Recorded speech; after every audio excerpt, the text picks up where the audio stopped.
Welcome back सभी छात्रों का एक बार फिर स्वागत है। आज भारतीय मैप के अंदर हम प्रमुख वाणिज्यिक फसलें भरना सीखेंगे।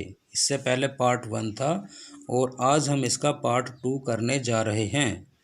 तो वाणिज्यिक फसलें जो हम भरने जा रहे हैं, सबसे पहले हमें उन वाणिज्यिक फसलों या फसलों के राज्यों के बारे में जानकारी होनी चाहिए ताकि आसानी से हम उन राज्यों के अंदर वो फसलें निशान के द्वारा भर सकें। तो चलिए शुरू करते हैं, कैसे हम इसको मैप को अच्छे से और सुंदर तरीके से बना पाएंगे। तो ये है आपका भारतीय मैप और इसके अंदर प्रमुख फसलें पार्ट 2। तो प्रमुख फसलों में कौन कौन सी आज हम फसलें भरने जा रहे हैं? तो भरने जा रहे हैं दालें, कपास, तिलहन, जूट और रबड़। और इनके सामने हमने इन्हीं के नाम से मिलता जुलते संकेत भी दे दिए हैं। इसके साथ साथ हम इन सभी फसलों के बारे में एक दो उपयोगी और प्रमुख जानकारी भी देने जा रहे हैं। वो सभी आप लोग अपनी अलग से नोटबुक में नोट कर सकते हैं, याद कर सकते हैं। तो चलिए शुरू करते हैं। दालें कहाँ कहाँ होती हैं? तो इसके बारे में एक जानकारी, इम्पोर्टेंट जानकारी ये है कि भारत पूरी दुनिया के अंदर दालों के उत्पादन में और प्रयोग में नंबर 1 पे है। दालों के मामले में नंबर 1 पे है। और भारत के अंदर जो दालें होती हैं सबसे ज़्यादा MP, या आपके चलते हैं मध्य प्रदेश, उसके बाद आपका राजस्थान और आपका उत्तर प्रदेश। यहाँ हमने D लिख दिया है, इसका मतलब इन प्रदेशों में दालें पर्याप्त मात्रा में होती हैं। समझ में आया होगा सभी को। तो इस तरह से वो संकेत लिखना है जो हमने संकेत तालिका में दिया था, ठीक है। यानी कि D यहाँ लिख दिया, इसका मतलब यहाँ दालें होती हैं। और राज्य का नाम राज्य के अंदर लिख देंगे यदि राज्य के अंदर जगह है तो। जगह नहीं है तो इस तरह से जैसे गुजरात लिखा है तो आप बाहर भी लिख सकते हैं, इसमें कोई दिक्कत की बात नहीं है। तो ये है आपका दालों का प्रदेश, राजस्थान, उत्तर प्रदेश और आपका मध्य प्रदेश। इसके बाद चलते हैं, इसके बाद है आपका कपास। जैसा कि आपको जानकारी भी होगी, कपास मुख्य रूप से जहाँ काली मिट्टी, काली मृदा पाई जाती है वहाँ कपास बहुतायत में होता है। और कपास के बारे में उपयोगी जानकारी ये है कि यह इसके उत्पादन में भारत नंबर 3 पे है, 3रा स्थान है पूरी दुनिया के अंदर।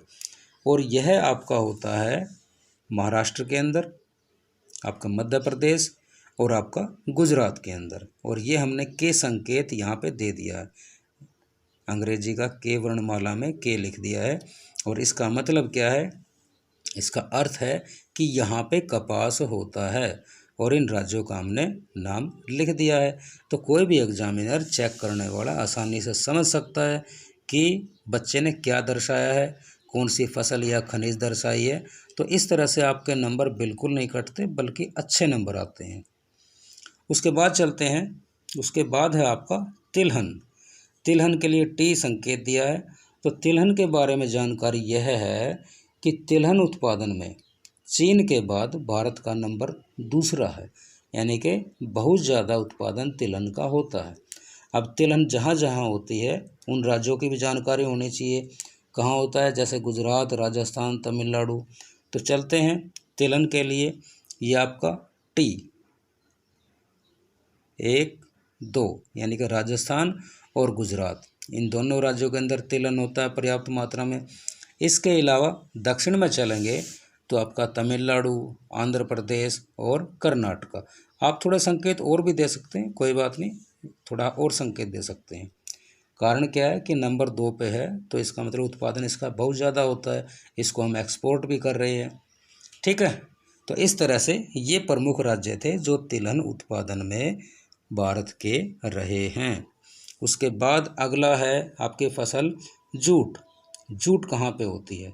जूट अक्सर जो उथली जलोढ़ थी, यानी कि जो नवीन जलोढ़ बनती है नदियों के मिट्टी के द्वारा लाई गई, या भाई आप ये कह सकते हैं कि वो डेल्टाई मिट्टी के ऊपर जो सबसे उत्तम जलोढ़ होती है, तो वहाँ जूट का उत्पादन होता है। तो ये है आपका पश्चिम बंगाल, आपका उड़ीसा और कुछ इलाका इसका आपका किसका? झारखंड का। तो यहाँ पे जूट उत्पादन काफ़ी मात्रा में होता है। तो इन 3 राज्यों को या इन 2 राज्यों को आप जूट उत्पादन के लिए भर सकते हैं। आशा अच्छे से भरा होगा आप सभी ने। इसके बाद चलते हैं, लास्ट आपकी क्रॉप है यानी कि फसल है रबड़, और रबड़ के लिए हमने संकेत दे दिया है आर। रबड़ के बारे में थोड़ा सा बताएं कि यह किस तरह की फसल है। यह है भूमध्य रेखीय फसल, यानी कि जो देश भूमध्य रेखा के ऊपर स्थित हैं वहाँ ये फसल बहुतायत में पाई जाती है। और भारत का स्थान जो है रबड़ उत्पादन में पूरे वर्ल्ड में चौथा स्थान है, यानी कि 4th पोजीशन है, यानी कि अच्छी मात्रा में उत्पादन होता है। और यह अपने देश के अंदर जहाँ उत्पादन होता है वह मुख्य राज्य हैं आपका तमिलनाडु और आपका केरला। यहाँ हमने आर के द्वारा ये संकेत दे दिया है, यानी कि इन दोनों राज्यों के अंदर विशेष रूप से रबड़ का उत्पादन भारी मात्रा में होता है। तो अच्छी तरह से एक बार फिर मैप का अवलोकन कर लें, मैप को देख लें। ये सभी ने अपने मैप के अंदर भर के देखना है, और जो जानकारी अतिरिक्त थी उसे भी आप में उपयोग में ला सकते हैं। तो इस तरह की और ज़्यादा उपयोगी और लाभदायक जानकारी के लिए आप चैनल को सब्सक्राइब कर सकते हैं, शेयर कर सकते हैं। मिलते हैं नई जानकारी के साथ। Thank you.